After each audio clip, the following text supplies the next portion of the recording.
시편 58편입니다. 1절입니다. 시편 58편 1절 제가 봉독합니다. 인자들아 너희가 당연히 공의를 말하겠거늘 어찌 잠잠하느뇨 너희가 정직히 판단하느뇨. 58장은 우리 1절에서 보는 것처럼 국가 위정자들, 국가 통치자들에 대한 국가에 대한 아주 중요한 또 교리를 우리에게 가르치고 있습니다. 우리 개정판에는 좀 더 좀 편안하게 통치자들아라고 이렇게 번역이 되어서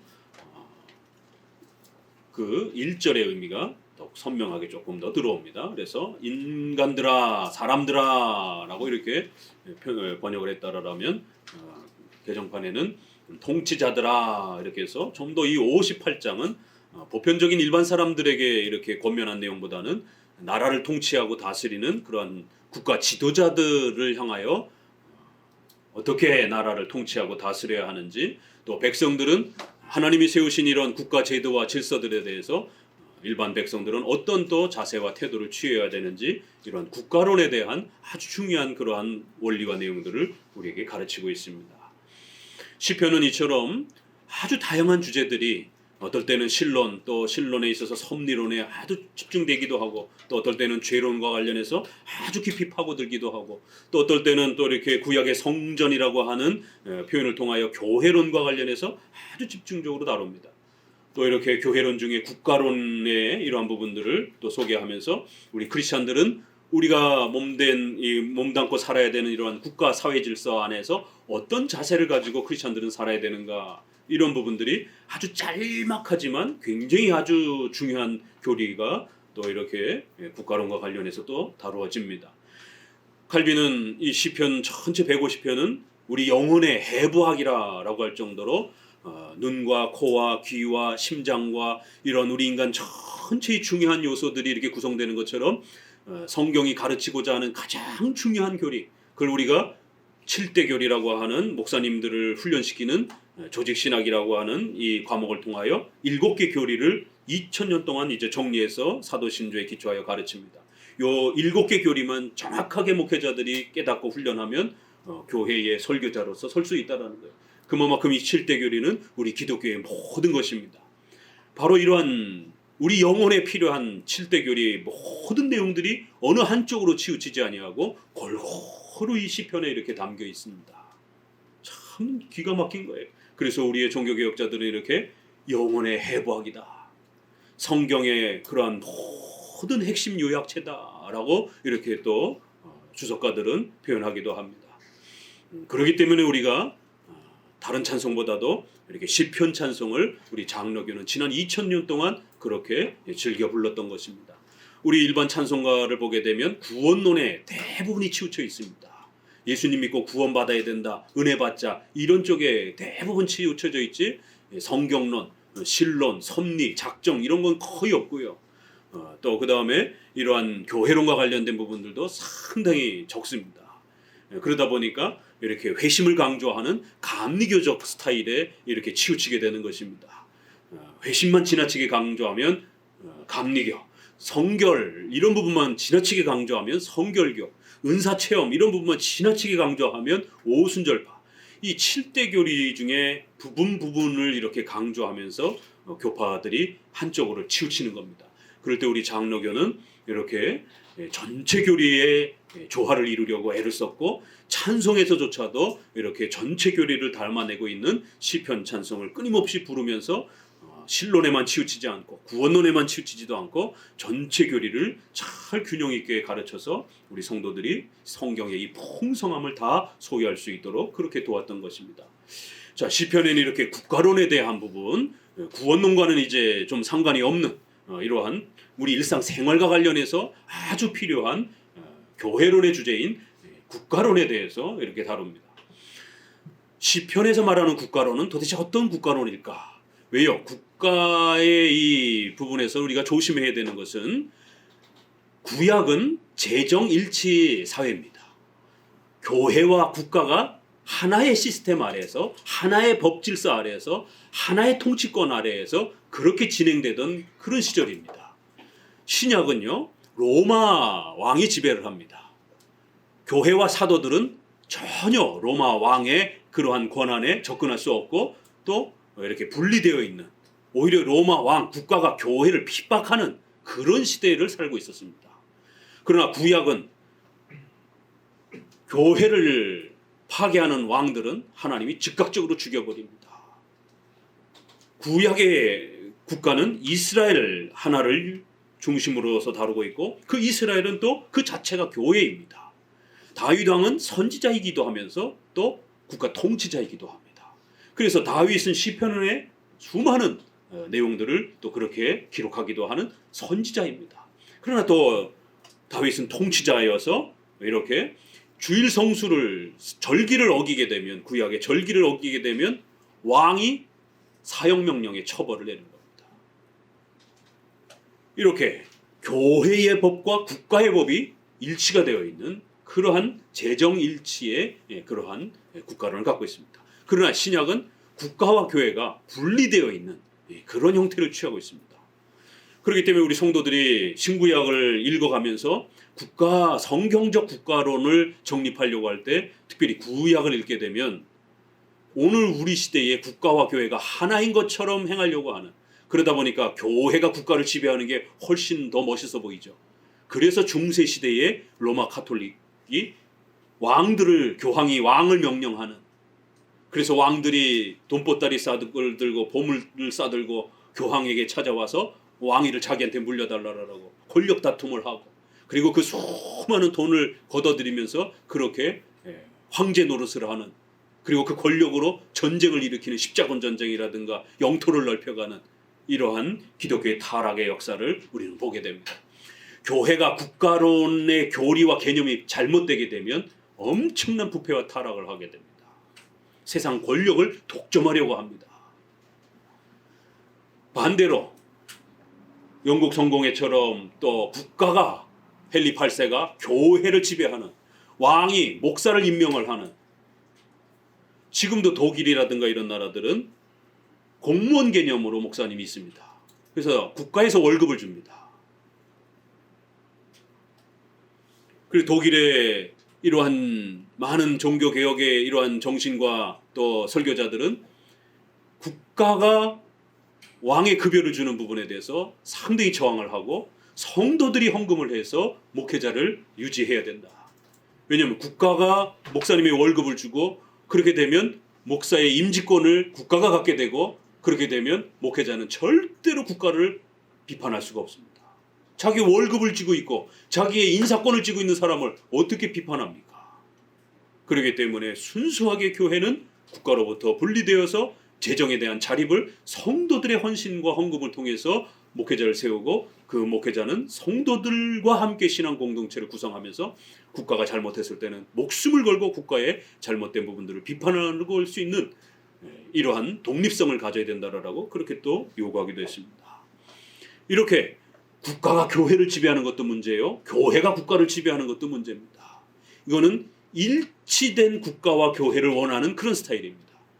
역사 속에 수많은 이러한 실패를 통해서 성도들과 국가도 모두가 고통을 받는 그런 시절들이 있었습니다.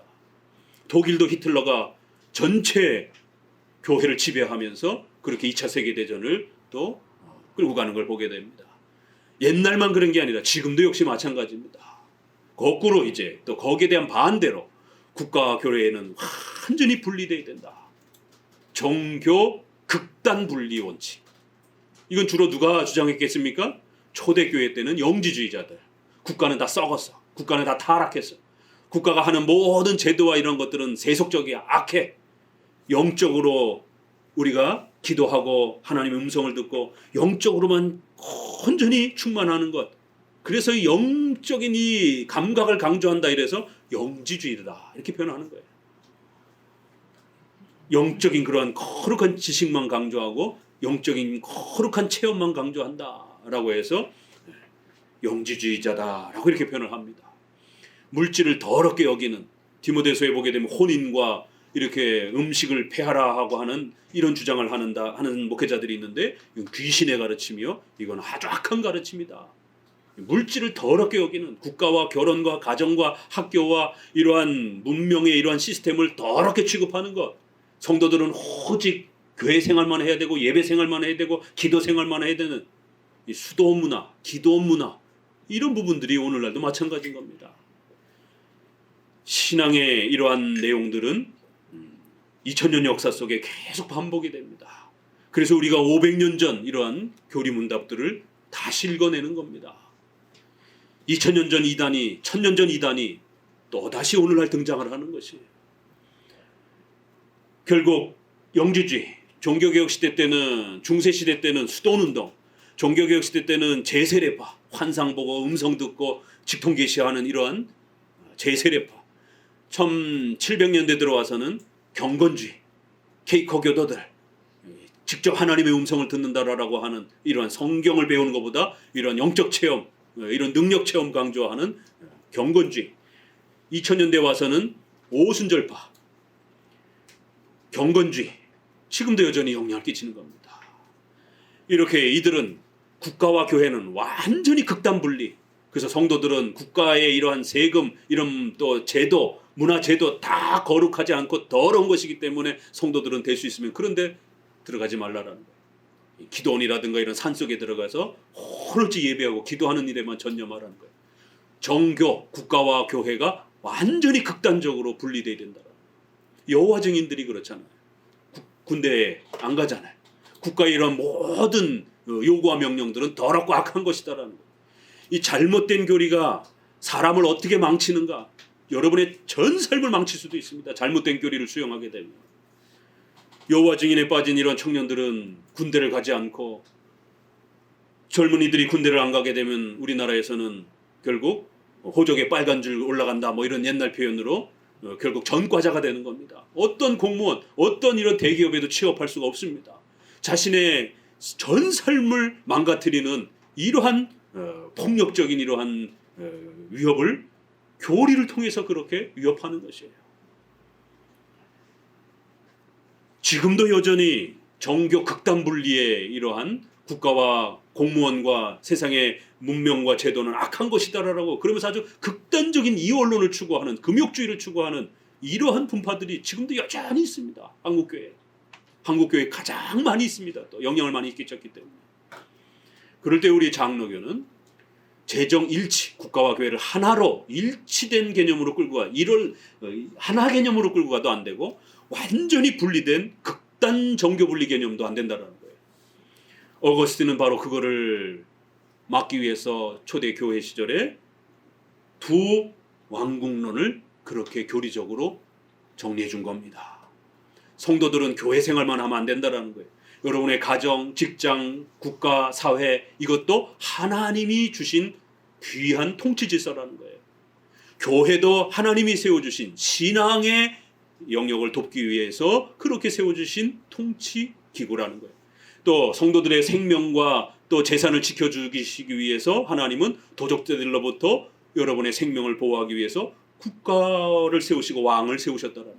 그래서 국가와 교회는 두 개의 통치기구다, 두 왕국이다, 이렇게. 그래서 성도들은 두 왕국 속에 살아가는 것이지 하나의 왕국에만 살아가는 게 아니다. 그래서 국가 중심으로 살아가면서 국가에 치우쳐서 중국처럼 그렇게 형식적으로 우리가 그걸 삼자교회라고 그러잖아요. 통치자가 목사를 임명하고 월급 주고, 그리고 통치자가 교회 없애라라고 그러면, 교회 문 닫으라고 그러면 다 문 닫고, 이렇게 왕의 명령을 따라서 교회를 유지하는 이런 형태가 되어서는 안 되는 것이. 또 거꾸로 극단적으로 또 그렇게 분리되어서도 안 되는 겁니다. 우리는 두 왕국론 개념, 시민으로서 일반 국가정치 질서를 잘 순종하고 법을 지키며 살아가야 됩니다. 또 교인으로서 예배드리고 또 신앙생활하면서 교인의 양심에 어긋나지 않도록, 십계명에 어긋나지 않도록 또 그렇게 살아야 되는 거예요. 이 두 개는 부딪히는 게 아니라 조화를 이루면서 살아가는 것입니다. 두 왕국 속에서 살아간다는 것이에요. 종교개혁 시대 때도 역시 동일한 문제가, 혼란이 또 번졌습니다. 토마스 민처라든가 이렇게 또 칼스타트라든가 다 루터의 친구들입니다. 루터의 동료들입니다. 다 같이 로마 카톨릭을 반대하면서 개혁을 외쳤습니다. 프로테스탄트입니다.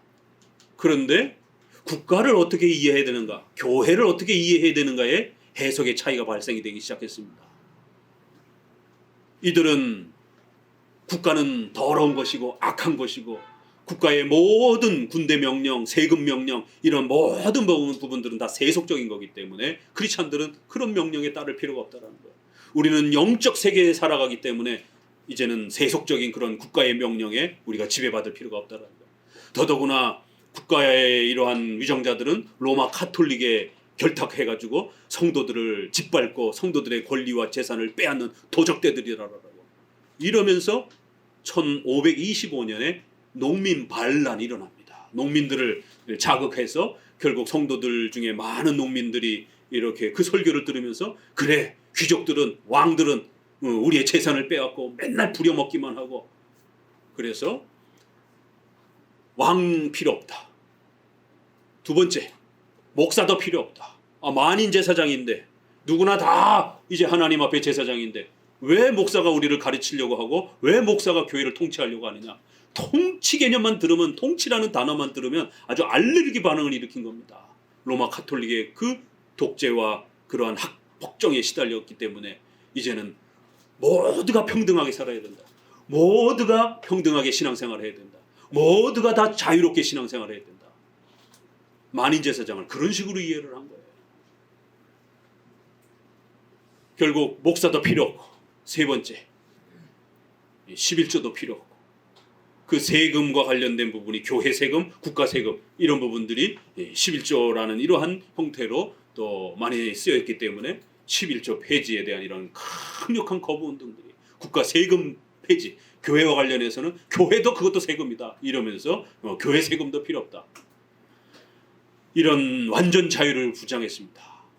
이것이 1789년에 프랑스 대혁명이 일어날 때 그때도 똑같이 프랑스는 스페인과 더불어 유명한 로마 카톨릭 국가입니다.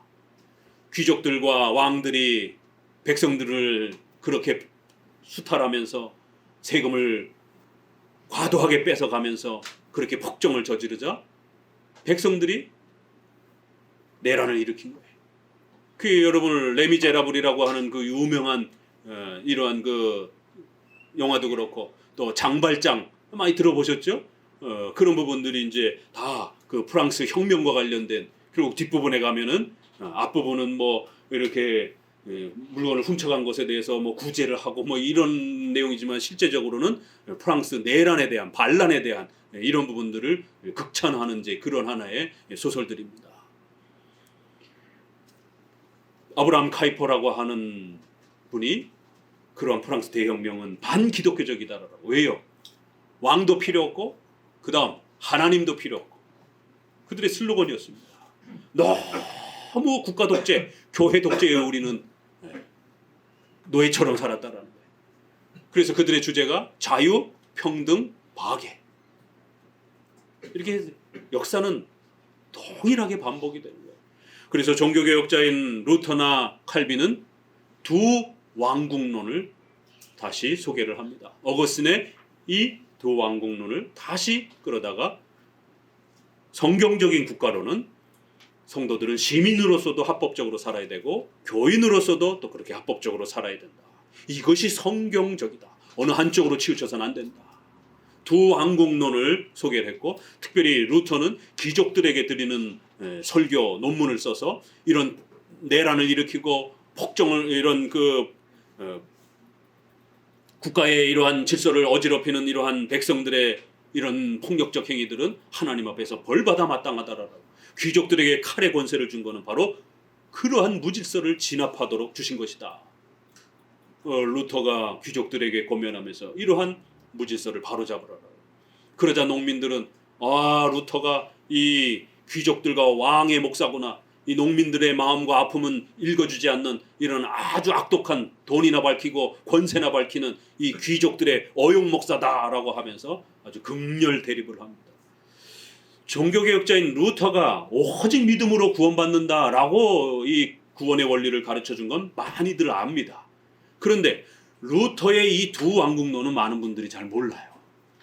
루터는 한쪽으로는 신앙의 원리를 개혁해줬고 종교개혁을 통하여, 그리고 또 하나는 국가사회와 관련해서 정교 분리의 원칙이라고 하는, 정교 구별의 원칙이라고 하는, 극단 분리가 아니라 합당한 분리, 정교 분리, 정교 구별의 원칙, 상호 협조의 원칙이라고 하는 이 중요한 개념을 잡아준 겁니다.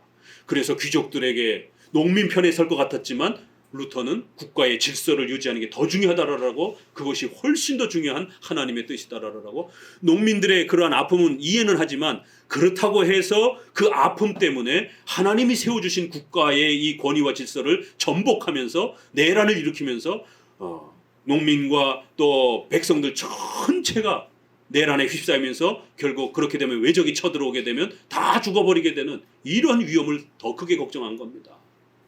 때로는 백성들의 아픔도 분명히 우리가 살펴야 되지만, 그러나 그거는 하나님의 섭리의 때를 기다려야 되고, 또 합법적인 국가의 질서 범위 내에서 우리가 저항도 할 수 있는 것이지, 내 마음에 안 든다라고 해서 당장 칼 들고 총 들고 내란을 일으킬 정도로 그렇게 저항하는 건 성경적 저항 원리가 아니라는 것입니다.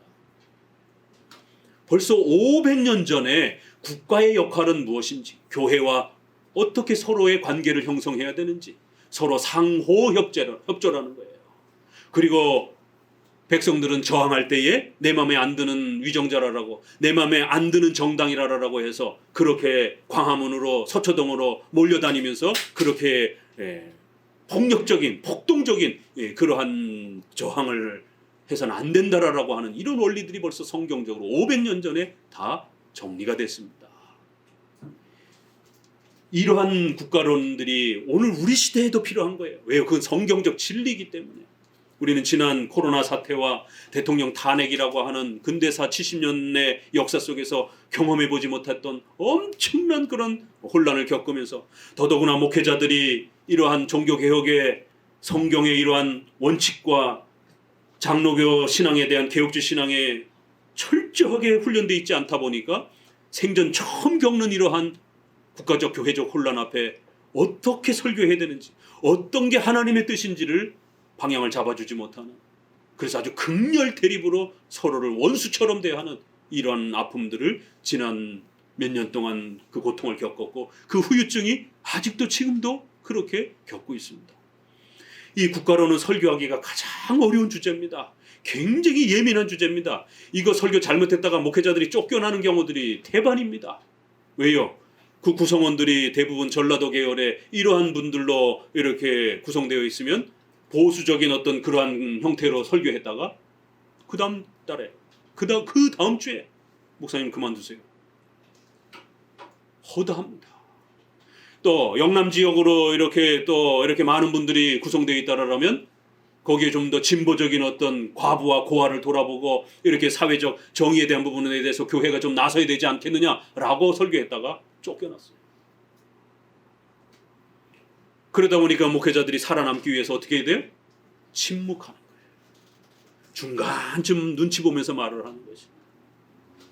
코로나 이러한 전염병 속에서 어떻게 해야 되는가? 국가 진보정부가 통치하는 시절에 국가가 교회의 예배를 차단하려고 할 때, 그럼 교회는 저항해야 되는가? 국가의 명령이니까 따라야 되는가?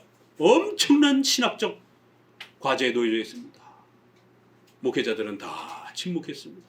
대부분. 양극단의 사람들만이 극렬하게 자기가 좋아하는 정부가 아니다라고 하는 이유 때문에 강렬하게 저항을 하고, 또 한쪽에서는 자기가 좋아하는 정부라고 하는 이유 때문에 예배를 폐쇄하거나 어떤 명령을 내리든 국가가 명령하는 건 모두 따라야 된다라고 하는, 이렇게 아주 양극단적인 자세를 두 쪽에서 취하고, 그 중간쯤에 있는 사람들은 그저 침묵하고 모른 척하고, 성경에 어디에도 코로나라고 하는 단어도 없습니다. 온라인 예배라고 하는 단어도 없습니다. 그럼 이게 하나님의 뜻인지, 이걸 어떻게 사용해야 되는지 목회자와 신학자들이 머리를 맞대고 이건 하나님의 뜻입니다 라고 어떤 결론을 내려줘야 되는데 성경이 문자적으로는 없습니다. 그래서 우리가 성경 해석을 할 때 문자적으로 잘 읽어내고, 또 이렇게 역사적으로 또 신구약의 국가론의 차이들을 잘 읽어내고, 마지막으로는 교리적 해석을 하는 거예요. 그래서 문자적 해석, 역사적 해석, 교리적 해석, 그 교리의 기준은 우리 교회 헌법의 장로교 교회 헌법의 웨스민스터 신앙 고백이라고 그렇게 규정해 준 겁니다. 그래서 모든 장로교 목사들은 웨스민스터 신앙 고백을 성경을 가장 잘 요약한 것으로 알고 성도들에게 가르치고 또 그렇게 지켜가겠습니다 라고 서약을 해야만이 목사건 장로건 될 수가 있습니다. 바로 그 웨스민스터 신앙 고백에 이러한 문자적으로 나와 있지 않는 이러한 모든 부분들을 다 해석해서 최종적 그 핵심적 교리가 무엇인지를 그렇게 33가지로 정리해 준 겁니다. 그리고는 웨스민스터 신앙 고백에는 오늘 주보에 있는 것처럼 23장이라고 하는 국가에 대한 공직자에 대해서 한 장을 할애해가지고 국가란 어떻게 해야 되는가, 국가란 어떤 위치에 있어야 되는가, 교회와 국가는 어떤 관계를 형성해야 되는가, 이거를 아주 정립을 해줬습니다. 구약처럼 재정 일치 하나의 모습으로 살아야 되는가, 신약처럼 완전 분리된 형태로 살아야 되는가, 신구약 전체를 통해서 그럼 우리는 어떻게 해야 되는가, 그거는 바로 두 왕국론, 어거스틴은 두 도시 이렇게 좀 표현을 했고 루터와 칼빈은 두 왕국론. 자, 그것을 1800년에 와서 똑같은 문제가 프랑스 대혁명이 일어나면서 사회적 혼란이 일어났을 때 파이퍼는 강렬하게 그러한 무질서적인 내란 운동을 비판하면서 자유평등 박애가 굉장히 인권적인 표현인 것 같지만 그거는 결국 국가의 왕을 거부하고 또 교회의 또 왕이신 하나님을 거부하는, 결국 두 권력 체계라고 하는 국가의 왕과 또 교회의 당회적 그러한 권력 체계를 거부하려고 했던 그러한 운동이었기 때문에 3대 칼빈주의자라고 하는 카이퍼는 강렬하게 거부하면서 우리 기독교인들은 영역 주권의 개념을 갖고 살아야 된다. 두 왕국론을 조금 더 다시 한번 설명하면서 정교 구별의 원칙, 정교 분리의 원칙, 상호 협조의 원칙을 한마디로 영역 주권이라는 개념으로 그렇게 다시 한번 정리해 준 겁니다. 자, 정리해 두세요. 어거스틴은 신의 도성이라고 하는 유명한 그 논문, 신의 도시, 또 일반 도시, 그래서 두 도시 개념을 이렇게 소개를 했습니다. 루터와 칼빈은 두 왕국론 개념을 정리해 줬습니다. 그리고는 웨스민스터 신앙 고백은 이렇게 정교 구별의 원칙이라는 형태로 단어를 만들어 준 겁니다. 그리고 1800년에는 영역 주권이라는 단어로 정리해 준 겁니다. 그래서 국가의 영역이 있고 교회의 영역이 있다. 똑같은 이야기예요. 그렇지만 이 주권이라는 단어를 조금 더 보강하면서 이 두 통치권은 하나님의 주권 아래에서 하나님의 영광을 드러내도록 하나님 앞에 쓰임받는 그러한 수단들이요, 도구라는 거예요. 그렇기 때문에 성도들은 절대로 국가를 무시해서도 안 되고 교회를 무시해도 안 된다는 겁니다. 하나님의 주권 아래 하나님이 백성들을, 성도들을 다스리기 위하여 그렇게 두 도구를 세웠다라는 겁니다. 영역 주권. 그래서 국가의 영역에 목사님이 함부로 국회의원들, 왕들 이런 인사권을, 재정권을 함부로 침범하지 말라라는 거예요. 목사님은 교회의 인사권과 교회의 재정권과 치리권만 가지라는 거예요. 반대로 국가의 위정자도 교회의 목사님, 장로님의 인사권을 관여하지 말라라는 거예요. 치리권에 대해서 국가가 교인들의 치리에 관여하지 말라라는 겁니다. 국가는 사법 시스템을 가지고 일반 시민들의 범죄를 그렇게 치리하라는 겁니다. 이렇게 영역 주권이라는 개념을 구축했고 그것이 오늘날까지 이어지고 있는 겁니다. 자, 우리 웨스민스터만 읽고 한번 본문으로 들어가 봅니다. 23장에 다시 또 한번 읽어봅시다. 1번 같이 1 항 같이 읽어봅니다. 온 세상의 최고의 주님이자 왕이신 하나님께서는 자신의 영광과 궁극의 선을 위해서 하나님 아래 국가를 공격자들을 세워 백성들을 다스리게 하셨다. 이 목적을 위해 선한 자들을 보호하고 격려하며 악을 행하는 자를 처벌하도록 칼의 권세로 그들을 무장시켰다. 구약이나 신약이나 하나님께서는 왕을 세우셔서 최고의 주권자이신 하나님이 왕을 세우신다라는 거예요. 왕이 어떻게 오늘날은 그 대통령이 세워집니까? 대통령의 권한은 대한민국 헌법 1항에 모든 그 주권은 국민으로부터 온다. 이게 일반 민주주의의 대통령의 권한이에요. 그러나 우리 크리스천들은 그건 일반적 국가의 그런 권위 개념이고 여기에 하나 더 얹어야 됩니다. 그 국가의 권위는 하나님이 세워주시는 것이다. 하나님이 주는 것이다. 일반 시민들은 그저 선거를 통해서 투표제도를 통해서 국민의 주권을 위정자들에게 위탁하는 정도의 권위를, 그래서 위정자가 마음에 안 들면 탄핵이라고 하는 제도를 통해 가지고 얼마든지 바꾸기도 하고 그러는 것입니다. 그러나 기독교인들은 거기에 한 걸음 더 높아져서 신적 권위라고 하는 그러한 하나님의 권위로 왕에게 하나님께서 하나님의 통치권을 위탁해 주신다는 거예요. 무엇을 위해서요? 국가 공직자들을 세워서 백성들을 다스리게 하고 하나님 자신의 영광과 공공의 선을 위하여. 공공의 선이 뭡니까? 백성들의 생명, 시민의 재산을 위해서 왕을 세운다라는 거예요. 그리고는 백성들을 보호하심으로 하나님이 영광 받으신다는 거예요. 그리고는 이 왕들의 권한을 함부로 무시하지 않도록 사람을 죽일 수 있는, 합법적으로 사람을 죽일 수 있는 칼의 권세를, 사형의 권세를 왕에게 준다라는 겁니다. 가장 막강한 권세를 하나님이 왕에게, 통치자에게 그렇게 허락해 주셨다라는 겁니다. 어마어마한 겁니다. 칼의 권세로 그들을 무장시켰다. 그래서 전쟁이 벌어지게 되면 총동원령을 내려서 모든 그러한 그 국가의 젊은이들을 전쟁으로 소환할 수 있는 그러한 권한을, 그래야 그러한 소집령이 내리게 되면 일제시대라든가 6.25 전쟁처럼 나라가 위태로운 전쟁에 휘말리게 되면 국가가 합법적인 그러한 소환령을 내릴 수 있고, 그럼 우리 크리스천들은, 돈 있는 크리스천들은 해외로 도망가면 안 되고 나라와 민족과 교회를 지키기 위해서 전쟁터로 그렇게 나아가야 되는 겁니다. 그러한 것이 하나님의 뜻이라는 것이.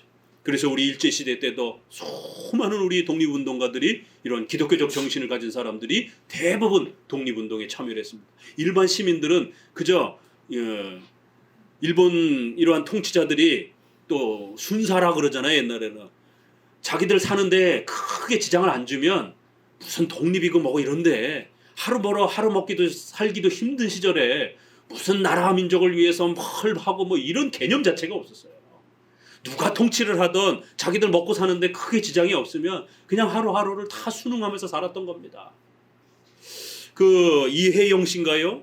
기독교인입니다. 그분도 우리나라 만석직이 뭐 이렇게 할 정도 어마어마한 그 부자. 그 형제들이 다 그 돈을 그 가산을 털어서 독립자금으로 내어주고, 그 후손들은 굉장히 가난하게 되어집니다. 안중근, 안창호 이런 분들도 다, 유관순 다 이런 분들도 다 기독교인입니다. 그 유교 봉건 사회에 누가 나라를 걱정하고 그럽니까? 선비들도 다 도망을 가고 선비들은 오히려 친일파가 되고 막 이런 시절에 기독교인들만이 나라는 하나님이 주신 것이다, 국가는 하나님이 주신 것이다 라고 하는, 교회도 하나님이 주신 것처럼 국가도 우리의 생명과 재산을 지키기 위해서, 또 그 속에서 교회가 살아가기 때문에 교회를 보호하도록 하나님이 국가를 주신 것이다라는 거예요. 그래서 국가가 망하게 되면 난민으로 떠돌아다녀야 되는 거예요. 그러면 이렇게 정상적으로 예배도 드릴 수 없는 겁니다. 그렇기 때문에 국가를 목숨처럼 지켜야 된다라고 하는, 교회를 지키기 위하여 국가를 지켜야 된다라고 하는 이런 국가관이 형성된 겁니다. 그래야 그들은 자신의 전 재산을, 전 생명을 내던지면서 그렇게 국가의 독립운동에 그렇게 희생했던 겁니다. 적어도 기독교인이 된다라고 하는 건 국가와 교회를 함께 사랑하는 것이. 그래서 가장 애국심이 강력한 사람들이 주로 기독교인입니다. 그런데 오늘날은 과연 그런 정신이 있는지, 목사도 많고 교회도 많고 신학자도 훨씬 많은 시절입니다. 그러나 우리의 선조들만큼 그렇게 애국심이 과연 있는지. 이항 그리스도인들이 이 공직에 부름받을 때 그것을 받아들여 수행하는 것은 합법적이다. 그들이 그 직무를 수행할 때는 각 나라의 건전한 법을 따라서 하되 특별히 경건과 정의와 평화를 반드시 유지해야 한다. 이 목적을 위해서 신약시대인 지금도 정당하고 필요한 경우에 합법적인 전쟁을 수행할 수 있다. 신약에는 전쟁의 이런 수행권에 대한 얘기가 거의 없어요. 그럼 기억나십니까? 신약에 왕이 전쟁을 명령하거나 이런 부분에 대해서 우리 크리스천들은 어떻게 대응해야 되는지 거의 없어요. 그런데 구약은 어마어마하잖아요. 열왕기 상하 이게 다 왕들이 통치하면서 전쟁하는 이야기들입니다. 그래서 구약이 여전히 오늘 우리에게도 필요하고 구약의 이러한 역사적 차이는 분명히 있지만 교리적 그러한 중요한 신앙의 규범들은 여전히 남아있는 겁니다. 전쟁의 이런 합법적 명령을 왕이 내릴 수 있다는 것. 그리고 어떠한 정부를 할지라도 우리 크리스찬 중에 또 법률적 지식이 뛰어나서 사법부에 들어갈 수도 있는 거고 변호사, 검사, 판사가 될 수도 있는 것이고 또 공무원이 될 수도 있는 것이고 외교관이 될 수도 있는 것이고 그런데 진보적 성향이 강한 그런 개혁주의 목사들이 신학자들이 보수 정치와 그런 사법부가 결탁되어 있는 이런 독재 정치라고 하면서 크리스찬 청년들은 절대로 판사나 검사가 되지 말라라고 거기는 아주 썩은 더럽고 추악한 동네라고 그러면서 반드시 개혁주의 유명한 신학자가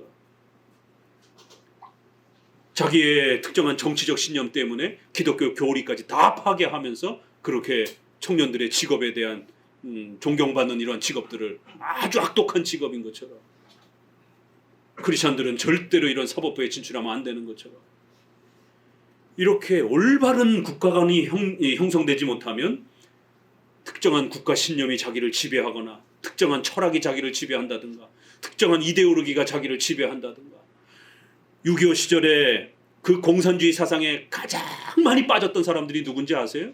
그 시대의 엘리트들, 그 시대의 마르크스 철학을 가르칠 수 있었던 사람들이 얼마나 됐겠습니까? 대학 교육을 받은 사람이 얼마나 됐겠어요? 마르크스, 레닌 이런 유명한 철학들을 설명할 수 있는 사람들이 과연 얼마나 있겠어요? 다 유학한 사람들이에요. 그 시절에 유학한 사람들은 대부분 선교사와 연결이 되면서 선교사를 통해서 목사가 되고 종교 지도자들이었던 사람들입니다. 일반 사람들도 간혹가다 있지만 대부분 그 시절에 유학할 수 있었던 사람들은 다 종교 지도자들입니다. 그리고 돌아와서 마르크스를 가르치면서 온 세상 사람들은 다 평등하게 살아야 된다. 모든 권력과 제도는 평등해야 된다. 이거 어디서 많이 들어본 거잖아요. 종교개혁 시대 때 농민 반란이 일어날 때 민저가 사용했던 표현이고 프랑스 대혁명 때 그들이 사용했던 용어들입니다. 목회자들이 마르크스를 가르치면서 우리는 누구의 권력의 지배도 받아서는 안 된다. 우리는 자유롭게 살아가야 된다. 목회자들이 공산주의 신념에 빠져서 특정한 정치 신념에 빠져서 남북의 이러한 목숨이 왔다 갔다 하는 그러한 내란을 일으키는데 주도자가 되어서 그런 일들을 일으켰던 것을 보게 됩니다. 참 탄식할 노릇이죠. 신학을 어떻게 했느냐, 공부를 어떻게 했느냐에 따라 목회자의 색깔이 이렇게 달라지는 것이에요. 목사라고 해서 다 목사가 아닌 것입니다. 문익환 목사, 강원영 목사, 유명한 이런 진보적 성향을 가진 목회자들, 남북 통일을 이룩하는 것이 그것이 구원이다. 그것이 천국이다. 그것이 하나님의 나라다. 버젓이 성도들한테 그렇게 설교하면서 성도들은 죄로부터의 구원이라든가 교회만 이렇게 바라보고 이런 게 아니라 이렇게 독재로부터 해방을 시켜야 되고 가난으로부터 해방을 시켜야 되고 이게 구원입니다. 이게 천국입니다. 이건 기독교의 가르침이 아닌 것이. 그런데 500년, 400년 전에 우리 웨스트민스터에서는 어떤 정부든 여기에 보수 정부, 진보 정부 이렇게 구별하지 않았습니다. 여기 왕정 정치, 여기 공화 정치, 어떤 정치 형태에 대해서도 언급하지 않았습니다. 어떤 형태든지 통치권을 갖게 되면 그리스도인들은 귀족 형태로든 공무원 형태로든 그 통치권의 부름을 받았을 때에 그것을 받아들여 수행하는 것이 합법적이다. 이게 어마어마한 문장입니다. 중세시대는 봉건주의 사회입니다. 왕이 존재하던 시절입니다. 그런 시절에 이렇게 합법적이다. 크리스천들이 공무원이 되는 것이 합법적이다. 이건 바로 경건주의자들, 극단적 이원론주의자들, 세상과 국가를 더럽다라고 취급하는 이런 자들. 그래서 국가 공무원이 되면 마치 죄인이 되는 것처럼 오늘날도 그런 금욕주의적 그런 이런 이원론이 얼마나 강합니까? 그래서 크리스천들은 그저 공부하지 말고 교회나 열심히 다니라라고 하는 이런 식의. 자, 조금 내려가셔서 3항을 읽어봅니다. 국가는 무엇을 해야 되는가? 국가의 공직자들은 말씀과 성례의 집례나 천국 열쇠의 권세를 자기들의 것으로 취해서는 안 된다. 종교 분리의 원칙, 절대로 인사권, 재정권, 설교권 이런 부분을 공직자가 빼앗으면 안 된다라는 거예요. 다음, 그러나 그들은 권위를 가지고 교회 안에서 일치와 평화를 보존해야 하며 하나님의 진리가 순수하고 완전하게 지켜지도록 하고 모든 신성모독적인 일과 이단들을 제압하고 예배와 권징에 있어서 모든 부패와 남용을 막거나 개혁하며 하나님의 모든 규례들이 적절히 제정되고 집례되고 준수되도록 조치할 의무를 가진다. 이러한 의무들을 효과적으로 수행하기 위해 공직자는 교회 회의를 소집할 권세와 또한 거기에 참석할 권세와 그리고 그곳에서 그들에 의해 처리되는 어떤 것이든지 하나님의 마음에 일치하도록 제공할 권세를 가진다. 국가는 교회를 보호하고 절대로 교회의 이러한 권위에 간섭하면 안 되고 분명히 정교 구별의 원칙을 잘 수립해 줬습니다. 그럼에도 불구하고 또 국가는 교회가 모여서 함께 회의하고 모일 때에 재정이 열악하게 되면 국가의 재정을 통해서 그 교회의 총회라든가 연합회의를 재정적으로도 도울 수 있다는 거예요. 국가 위정자가 이단을 결정하는 건 아닙니다. 이단을 결정하는 것은 교회의 목회자들과 장로들이 모여서 이단을 결정하는 겁니다. 그러면 그 이단을 추방하는 권세는 목사에게 있는 게 아닙니다. 왕이 추방할 수 있는 거예요. 왕이 시민권을 제압할 수 있는 권한이 있기 때문에. 그래서 종교개혁 시대 때는 이단으로 판정이 되면 그 국가 위정자가 이단을 추방시켜 버립니다.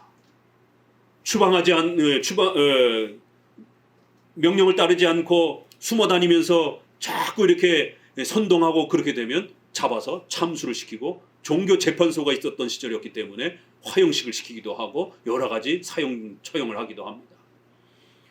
이런 국가와 교회의 역할이 아주 정확하게 구별이 되어 있습니다. 그래서 총회를 소집할 권세와 거기에 참석할 권세와 또 거기서 처리되어지는 여러 가지 결과들에 대해서 함께 또 협조할 의무와 책임이 있다라고 이렇게 담아준 겁니다. 그거는 이단을 결정할 그런 권세가 아니라 목회자들과 장로들이 이단을 결정하면 그것을 사법적으로 처리할 그런 권세, 또 어떤 교회적 법령이 결정이 되면 그거를 국가가 보호해주고 지켜주는, 협력해주는 이러한 권세를 가진다. 그래서 우리 웨스트민스터 총회도 국가의 상원, 하원이 공인을 해줍니다. 인준을 해줍니다. 영국에서. 그래서 국회의원들이 교회로 들어오면 장로가 국가로 가게 되면 하원의원, 상원의원이에요. 그래서 웨스트민스터도 121명의 목회자와 또 나머지 30명 정도가 상원, 하원 의원들이 참여를 해서 그렇게 또 그 하원, 상원 의원들이 장로의 자격으로 또 그렇게 참여를 합니다. 그렇기 때문에 이러한 코로나 사태가 벌어졌을 때 크리스찬들은 나 몰라 그냥 기도나 해야 돼 이러한 극단적 분리 형태도 안 되고 그렇다고 해서 또 함부로 국가의 정책을 막 좌지우지할 정도로 그렇게 또 너무 지나치게 간섭해도 안 되고 교회는 교회의 역할을 분명히 하면서도 또 국가 위정자들에게 또 교회를 핍박하거나 교회의 예배를 방해하지 못하도록 분명히 또 선을 거주는 이러한 상호 협조의 역할들을 잘 균형 있게 처리해야 된다. 정교 분리의 원칙을 극단적으로 강조해서 극단 분리 개념으로 이렇게 끌고 가면 안 됩니다. 그래서 우리 크리스찬들도 선거를 통해서 국가에 영향을 끼칠 수 있고 또 교회적인 그러한 성명서, 연합회 성명서를 통해서 강력하게 코로나 정책 속에서 예배라든가 교회의 이런 권한들을 보호해달라고 이렇게 또 요청할 수 있는 강력한 그러한 또 집단적 그러한 또 저항적 표현을 할 수 있는 것입니다. 또 목회자들은 자기가 국회의원이 되려고 한다라면 목사를 내려놓으시면 되는 거예요. 두 개를 다 할 수는 없습니다. 내려놓고 카이퍼처럼 목사직을 내려놓고 국회의원을 하는 거예요. 네덜란드 총리까지 됐습니다. 그리고 퇴임하고 나서 다시 또 목사의 역할을 또 하는 것이 이렇게 크리스찬 우리 장로교는 국가의 일들에 대해서 시민들이 적극적으로 이렇게 국가의 여러 합법적인 선에서 활동할 수 있습니다. 왜 목사가 자꾸 국가의 이러한 일들에 간섭하고 발언을 하느냐, 국가의 코로나 정책에 대해서 이러쿵저러쿵 자꾸 얘기를 하느냐, 말할 수 있습니다. 말해야 됩니다. 그것이 교회와 관련되는 그러한 내용들이고 정책들이라면 또 더 나아가서 국민들의 생명에 위협을 가하는 어떤 그런 폭정이라든가 국민들의 재산에 목숨에 어떤 위협을 가하는 그런 어떤 악한 법을 만들려고 한다라면 목회자들은 목숨을 걸고 교회의 신앙의 내용이 아니라 일반 윤리의 내용이라도 저항해야 되는 겁니다. 왜요? 그 법이 만들어지게 되면 성도들의 생명과 재산까지 다 붕괴가 될 수 있는, 또 시민들 전체의 생명이 위협에 빠질 수 있는, 그러면 그 시대의 엘리트요, 그 시대의 지식층이요, 그래도 그 시대의 지도자인 목회자는 반드시 왕들을 향하여 명령하고 또 요청하고 또 비판해야 됩니다. 세례 요한이 왜 죽었습니까? 아니, 남의 가정사에 대해서 뭐 이러쿵저러쿵 말할 필요가 뭐 있어요? 뭐 첩을 데리고 살던 무슨 뭘 어떻게 둘째 부인 셋째 부인을 데리고 살던 간섭 안 하면 그냥 교회 일만 열심히 했었으면 세례 요한은 안 죽었습니다. 근데 세례 요한이 뭐 지적하다 죽었죠? 동생의 그 부인을 강제로 뺏어가지고 자기 부인으로 삼은 것이. 그래서 세례 요한이 하나는 예수님을 예비하는 세례를 주면서 세례 요한이라는 이름이 붙은 거고, 신앙의 개혁을 한 거예요. 또 하나는 뭐죠?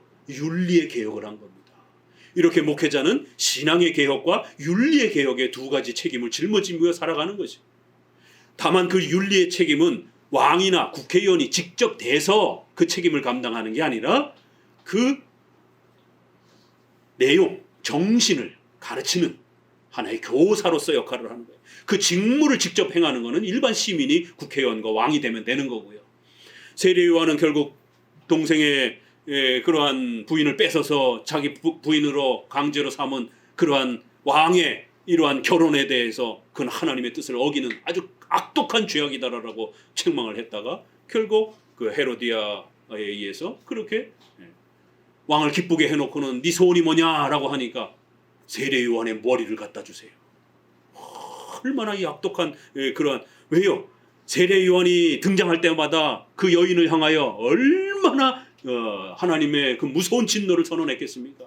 너의 결혼은 하나님 앞에 저주받은 결혼이다라고, 하나님 앞에 속히 회개하라라고. 얼마나 듣기 싫고 얼마나 미웠겠습니까? 그러니까 결국 자기 딸을 시켜가지고 왕을 기쁘게 해놓고는, 그리고는 소원이 뭐냐 하니까 세례 요한 머리 갖다 달라라.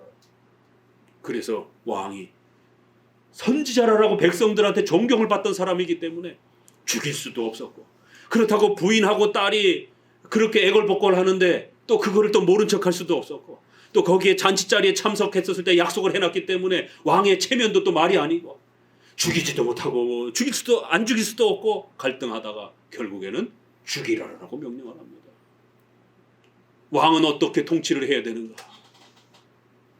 선동에 의해서 통치를 하면 큰일 나는 것입니다. 자신의 즉흥적인 욕망에 의해서 통치를 하게 되면 큰일 나는 것이에요.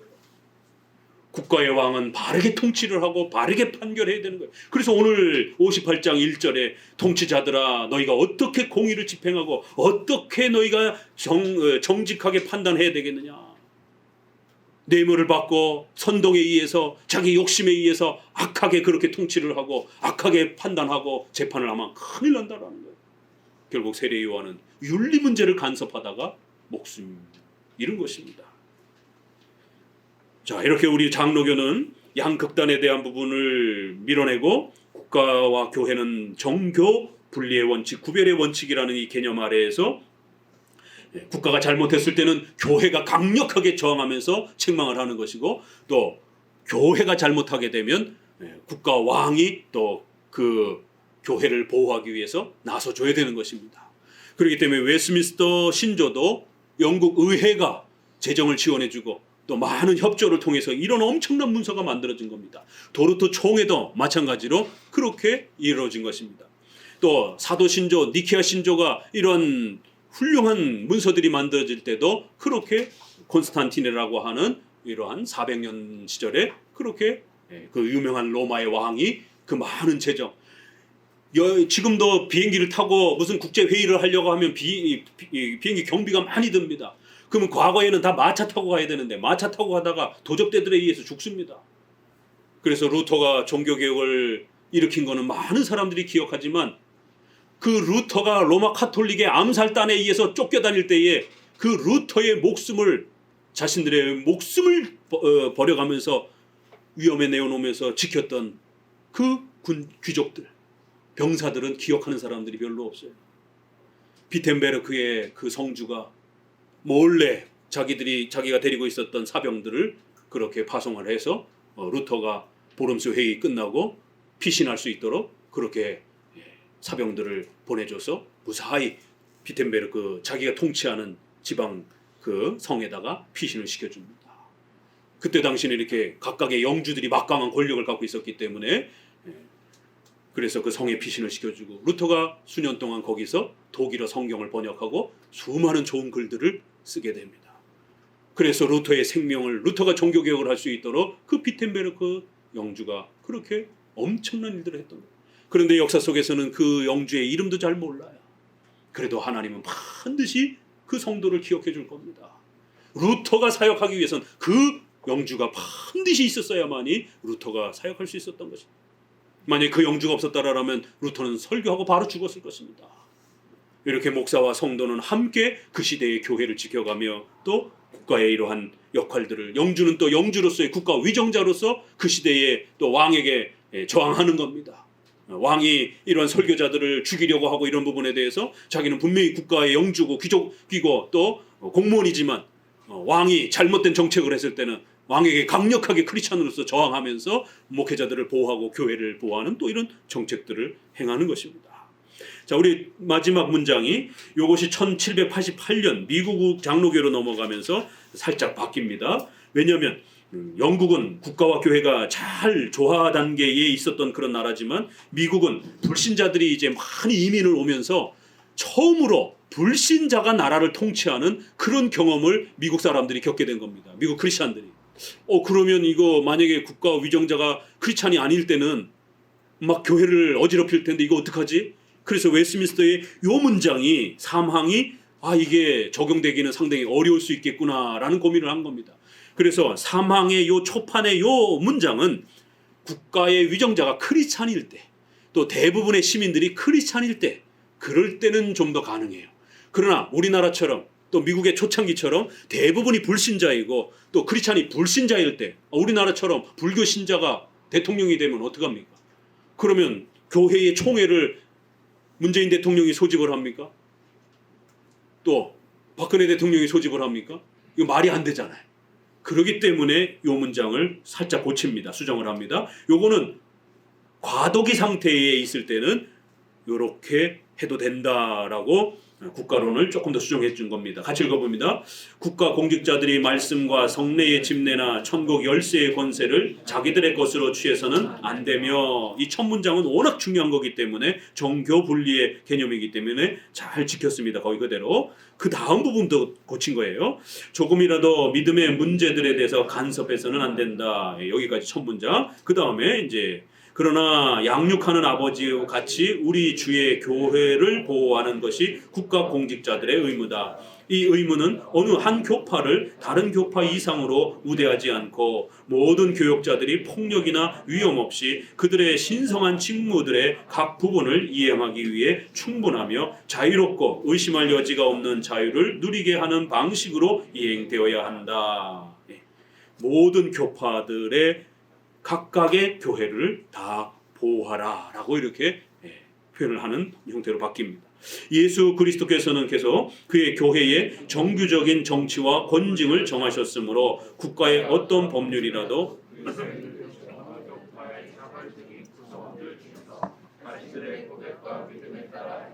정당한 정치와 권징을 간섭하거나 명령하거나 방해해서는 안 된다. 정교 분리의 원칙을 훨씬 더 강하게 문장을 더 추가했습니다. 다음, 오히려 국가 공직자들의 의무는 어떤 사람도 종교나 불신앙을 핑계로 박해받는 일이 없고 어느 누구에게든지 모욕, 폭력, 학대, 상해 등을 가하는 것이 허용되지 않는 효과적인 방식으로 그들의 모든 백성들의 인격과 명예를 보호하는 것과 모든 종교적 혹은 교회적 집회들이 방해나 소란 없이 개최될 수 있도록 질서를 유지하는 것이다. 이렇게 정교분리의 원칙을 잘 정리해 줬습니다.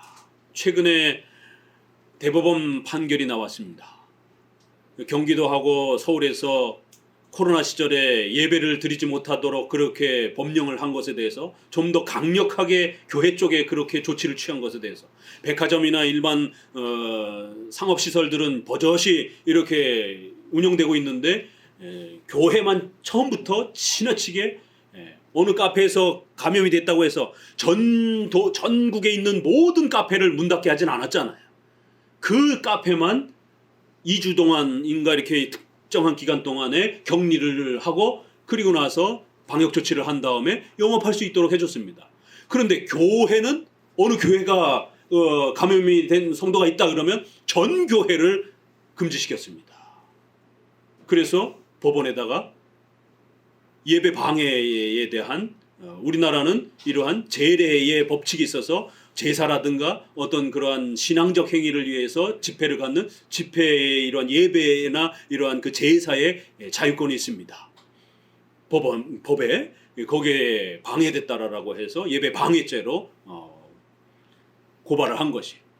그래서 대법원에서 공무원이 교회에게 예배를 금지시킨 이 부분에 대해서는 너무 지나치게 적극적으로 그렇게 한 것으로 판단된다. 그래서 국가가 잘못했다라고 판결이 났습니다. 최근에 판결이 났습니다. 미국에서도 그렇게 보수적 그러한 그 지역에서 재판을 해서 많이 또 미국은 더더욱 그러한 기독교적 영향이 강하다 보니까 불법적인 형태로 캘리포니아라든가 이렇게 진보적 성향이 강한 쪽에서 교회 예배를 공권력을 동원해서 이렇게 폐지시킨 이 부분에 대해서 불법이다라고 판결이 나오기도 했습니다. 이렇게 크리스천들은 적극적으로 국가에게 우리의 권리에 대해서 합법적인 방법 안에서 저항의 형태로 그렇게 또 할 수 있어야 되는 것입니다. 국가는 국가의 일을 하고 또 교회는 교회 일을 하는 거예요. 그러면서도 또 국가가 지나치게 교회의 이러한 부분들을 간섭하거나 방해하거나 이렇게 교회가 더 큰 피해를 당하도록 그렇게 행하면 안 된다는 것입니다. 결국 국가의 권위도 하나님이 주시는 것이기 때문에 그래서 교회를 보호하고 또 이렇게 교회의 사역에 협조하게 되면 하나님께서 그 나라를 복 주시고 그 위정자들을 복을 주시는 것이에요. 그렇지 아니하면 하나님의 징계에 의하여 그 왕과 그 위정자들은 하나님 앞에 엄중한 심판을 받게 되는 것입니다.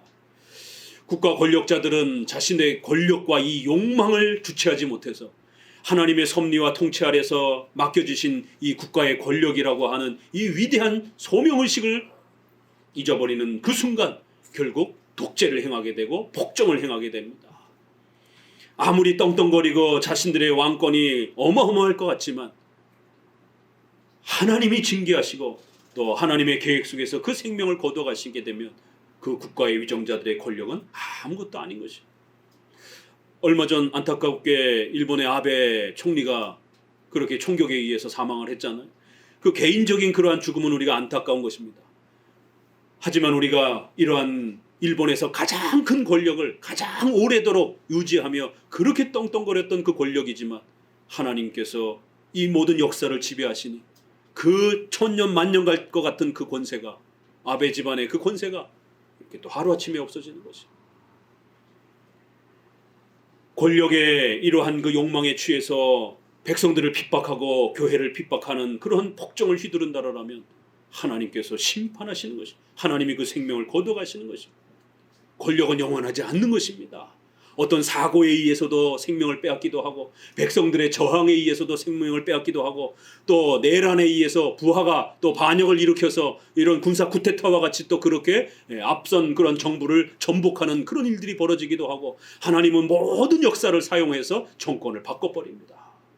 그렇기 때문에 58장 1절은 세상의 모든 통치자들을 향하여 통치자들아 너희가 당연히 공의를 말하며 정직하게 합법적으로 그렇게 통치하고 다스려야 하거늘 오히려 너희가 중심에 악을 행하며 땅에서 너희 손에 강포를 그렇게 행한다라는 거예요.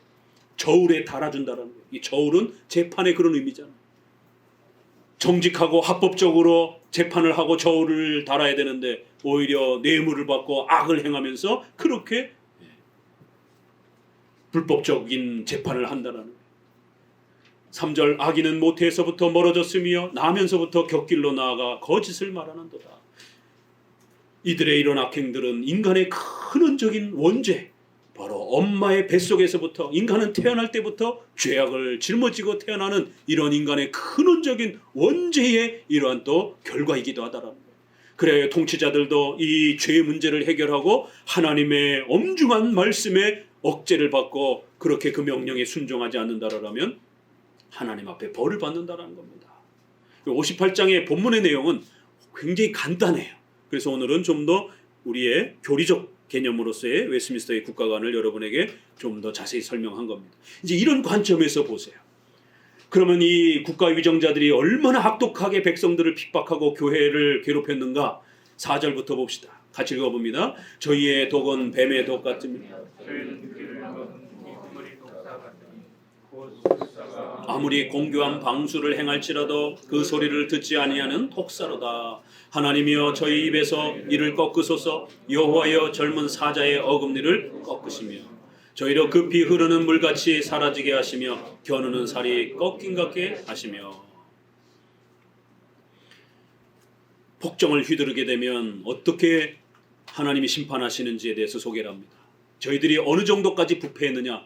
저희의 독은 아주 뱀의 독처럼 한 번 잘못 이렇게 코브라 독이라든가, 이거는 이제 저쪽 중동 지역이다 보니까 코브라 같은 그러한 아주 맹독성 독과 같은, 우리나라로 비유를 하게 되면 7.4 독 뭐 이런 7걸음 뛰면 죽는다라고 하는 아주 그 살모사보다 더 무서운 그런 뱀이 있잖아요.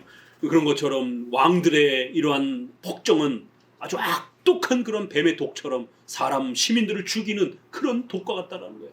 어느 정도 같으냐면은 이 술사 코브라를 가지고 피리를 불면서, 그래서 역사적 해석을 해야 되는 겁니다. 이건 아주 저 고대 근동의 또 중동의 이런 문화이기 때문에 술사들 이렇게 그 코브라를 이렇게 놓고 피리를 불면 뱀이 이렇게 서가지고 그 소리에 따라서 이렇게 방향을 움직이잖아요. 그렇죠? 그러니까 그게 훈련이 된 거예요. 뱀도. 그러면 그 소리를 듣고 방향을 움직여야 되는데 이 왕들이 얼마나 악독하냐면 백성들의 저항의 아픔의 소리도 듣지 아니하고 교회 목회자들의 그러한 하나님의 책망에 대한 소리도 듣지 않는 귀가 막힌 귀머거리 같은 그런 아주 악독한 이러한 자들이다라는 것을 이 술사의 말을 듣지 않는 뱀에다가 비유를 한 겁니다. 피리를 불어서 이쪽으로 이렇게 불었는데 이쪽으로 안 오고 저쪽으로 가는 거예요. 고개를 저쪽으로 불었더니만 이쪽으로 가고 이런 말 안 듣는 뱀처럼 그렇게 술사가 아무리 공교하게 절묘하게 그렇게 피리를 불어도 그 소리를 듣지 않는 독사다. 하나님이 저들이 아무리 사자와 같은 그 힘과 권력을 갖고 있어도 그 사자들의 이빨을 그냥 하나씩 하나씩 다 부러뜨릴 거라는 거예요. 이 시적 비유면서도 얼마나 무서운 하나님의 경고를 합니까? 너희들이 그렇게 그 엄청난 돈과 군사와 무기로 백성들을 핍박하고 교회를 핍박해? 너희들의 그 무기를, 너희들의 그 이빨을 하나하나 하나님이 아주 잘근잘근 다 부러뜨려 놓을 거라는 거예요. 사자가 발톱이 없고 이빨이 없으면 그건 애완견이죠. 그냥. 그 다음에 또 어떻게 이 경고를 하나 보세요. 경고가 얼마나 무시무시하고 또 그러면서도 아주 피부에 와닿는 그 경고. 저희로 급히 흐르는 물같이 사라지게 하시며, 이게 중동 지역이다 보니까 사막에 이렇게 비가 싹 내리면 어때요? 확 스며들어서 없어져 버립니다. 왕들의 통치권을 하나님이 아주 순식간에 없애버릴 것이다라는 거예요.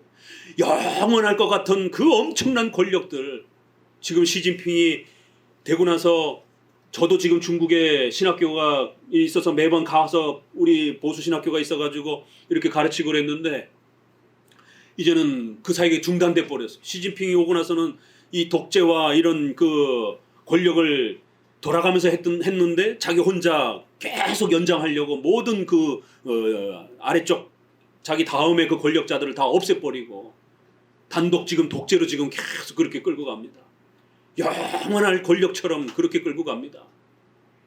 그러나 그것도 한순간이에요. 급히 흐르는 물이 사라지는 것처럼 겨누는 살이 순식간에 꺾여져서 그 어마어마한 고대의 이러한 그 무기들, 창, 화살, 마차 이런 무기들이 신속하게 꺾일 거라는. 더 재미있는 표현, 우리 학생들 한번 8절 잘 읽어봐요. 소멸해 가는 달팽이 같게 하시며 만기되지 못하여 출생한 자가 일광을 보지 못한 같도다. 하나님께서 악한 통치자들을 어떻게 징계한다고요? 소멸해 가는 달팽이. 달팽이 그냥 발로 콱 밟으면 등짝이고 뭐고 다 그냥 으깨져 버리는 거예요. 달팽이 통치자들의 권력은 그저 달팽이 이 정도, 그 정도 권력밖에 안 된다라는 거예요. 우리 학생들, 달팽이가 뭐 할 수 있겠어요? 사람 앞에서 달팽이가 뭐 할 수 있겠어요? 사람아 길 비켜, 내가 가야 되니까. 그러면서 천천히 지기를 가는 거예요. 이게 어디 이러면서 발로 툭 걷어차면은 아무것도 아닌 이 연약하고 아주 쓸모없고 아주 힘도 없는 달팽이 권세만도 못한 그런 권세 하나 요만큼 되는 콩알만한 그런 하나님 앞에서 그 권세를 가지고 그렇게 떵떵거리면서 교회를 핍박하고 시민들을 핍박하고 그러면 안 된다라는 거예요. 너희들은 태어나지도 못하고 엄마 뱃속에서 죽는 아이처럼 햇볕도 보지 못하고 그렇게 아예 자라지도 못하고 죽을 것이다라는 거예요. 가시나무 불이 가마를 더웁게 하기 전에 저가 생것과 불 붙는 것을 회리바람으로 제하여 버리리라. 우리 어머니들 옛날에 이렇게 밥 지으려면 이렇게 가마솥을 해놓고 불을 지펴야 되잖아요. 불이 끓어야 물도 끓고 밥도 되는데 하나님이 그냥 바람을 세게 불어가지고는 그냥 가마가 데펴지지도 못하고 불도 다 꺼뜨려 버릴 거라는 거예요. 이게 다 옛날 농사에 비우기 때문에 어른들은 확 와닿죠. 그 불 피우는 게 얼마나 힘이 듭니까? 바람 한번 세게 불면 그 권세 그냥 한 번에 다 날아가 버린다는 거예요. 마지막 절 같이 읽습니다. 10절 의인은 악인의 보복당함을 보고 기뻐하며 그 발을 악인의 피에 씻으리로다. 내 사람의 말이 진실로 의인에게 가품이 있고 진실로 땅에서 판단하시는 하나님이 계시다 하리로다. 이건 성도들의 개인적인 복수를 말하는 게 아니라 하나님의 종말론적인 심판, 또 하나님의 공적인 심판을 이렇게 칭송하는 겁니다. 그래서 성도들은 때로는 교회는 억울함을 당하고 국가로부터 핍박을 당하기도 하지만 하나님은 그걸 다 보고 계신다라는 거예요. 재판하시는 하나님이 계신 줄 알라라는 거예요. 그 악행들에 대해서 전부 다 보고 기억하고 계시는, 징계하시는 하나님이 계시는 것을 기억하라는 거예요. 왕들이여 정신 차리라는 거예요. 당신들의 모든 그 악행 복정을 지켜보시고 판단하시는, 재판하시는 전지전능하신 하나님이 계시다라는 거예요. 오늘 58편을 통해서 국가관을, 우리 성경적 국가관을 살펴보았습니다. 영역 주권이라고도 하고 정교 분리의 원칙이라고도 하는 이러한 국가와 교회의 각각의 그러한 역할과 그러면서도 상호 협조하는 이러한 성경적 국가관이 교회를 돕고 또 국가도 건강하게 하나님의 복을 받을 수 있는 이러한 국가관임을 잘 또 깨달아서 우리 성도들은 시민으로서 또 합당하게 국가의 법과 국가의 권위를 존경하고 또 성도로서도 또 교회적 질서를 또 잘 지켜가면서 또 국가가 교회의 이러한 그 소중한 권리를 빼앗으려고 할 때는 목숨을 또 내어놓고 국가에 저항하면서 그렇게 또 합법적으로 또 때로는 강력하게 그렇게 저항하면서 교회가 국가로부터 독립될 수 있도록 교회의 권리를 보존할 수 있도록 또 그렇게 노력해야 하는 것입니다. 아주 짧은 내용이지만 악행과 폭정을 저지르는 그런 국가 통치자들에 대해서 하나님이 어떻게 심판하실 것인지에 대해서 아주 무섭게 경고하는 이러한 그 경고의 내용들은 우리의 이러한 국가, 성경적 국가관이 잘 이해되었을 때 이런 58장이 이러한 엄중한 경고가 왜 하나님이 이러한 폭정을 저지르는 국가의 왕을 심판하시겠다라고 엄히 경고하시는 것인지 또 국가의 왕들의 책임과 의무는 어떠해야 되는지를 58편을 통해서 다시 한번 깊이 있게 마음에 새기시면서 성경적 국가관을 지키며 살아가시기를 주의 말씀으로 권면을 드립니다. 기도합니다.